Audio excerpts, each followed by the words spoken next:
What's up everyone? My name is Matt, also known as the Survivor Guy, and today I am once again going to be using physics to take on a Survivor challenge, this time showing you the optimal strategy for this Survivor ball landing challenge.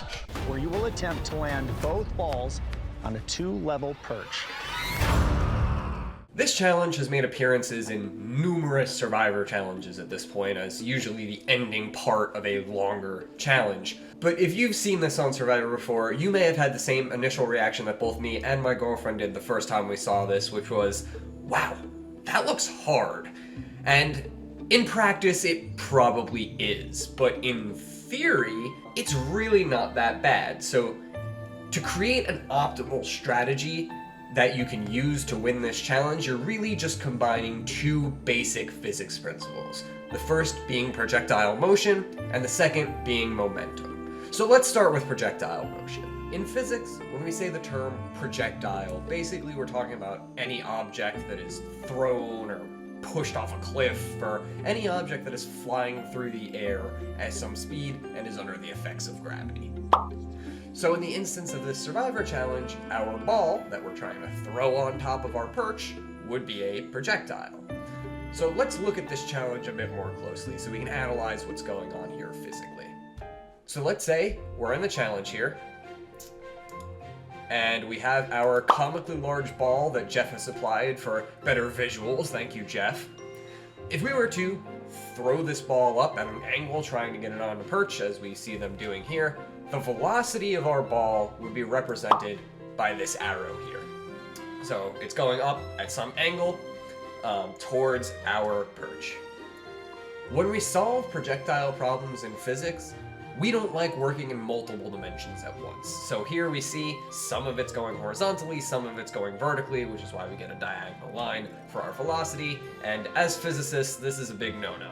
If we want to do some kind of physics problem involving the velocity of this ball, we always break it down into components. So what we can do, since we know that we're going in a diagonal direction, we know that some of our velocity is going horizontally, and some of our velocity is going vertically.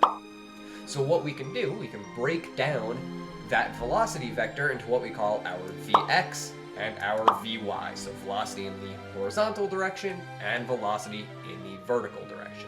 So why does it matter if we break down our velocity like this for the Survivor challenge? Well, because your perch is so narrow, you want to get your ball up there with as little Vx or horizontal velocity as possible. Because what'll happen is if your ball is moving in the horizontal direction, when it lands on that perch, well, one of Newton's laws is an object in motion tends to stay in motion. So it's gonna roll right off the other side. So now that we've looked at the velocity here, it may seem obvious.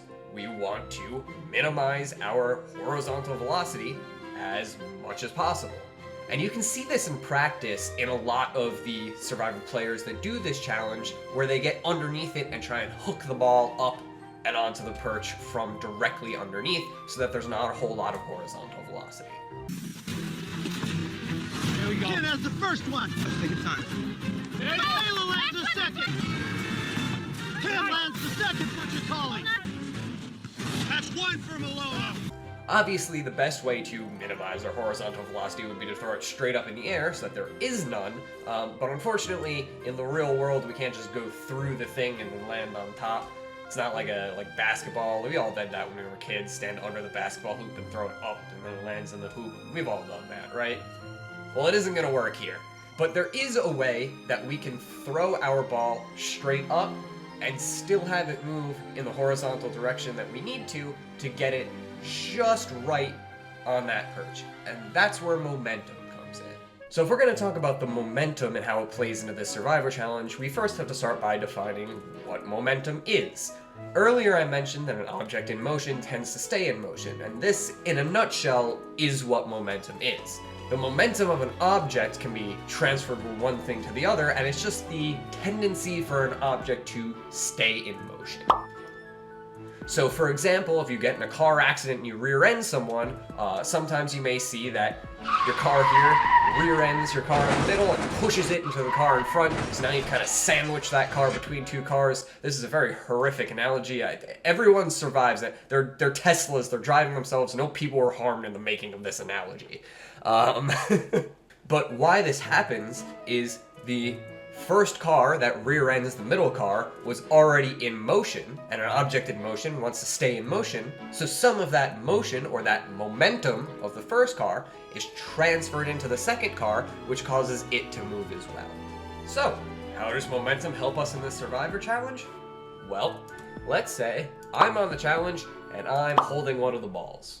If I start running towards the perch while holding the ball, both me and the ball have momentum in the direction of the perch horizontally. So if I were to run towards the perch while holding the ball and throw the ball straight up in the air while still running, my momentum on the ball would cause it to still move slightly horizontally, even though I only threw it directly up. And the reason for that is because I was moving horizontally, so I imparted momentum onto the ball, which allowed it to continue moving horizontally. So now what I've done is I've thrown it straight up so that I don't have any horizontal velocity in my projectile, but I imparted momentum onto it to get it to move that little bit horizontally it needs to move right onto the perch. So essentially what I've done is I've minimized how much my ball is moving horizontally while still getting it the vertical movement that it needs to go up onto the perch and come back down without sliding all the way off. So, there you have it. The optimal strategy to landing a ball on the perch in this Survivor challenge according to physics. If you liked the video, please drop a like and subscribe. It would help me out a lot. If you have an idea as to another challenge that you'd like to see me analyze using physics, let me know in the comments below. And if you work at CBS, give me a call. Thanks for watching.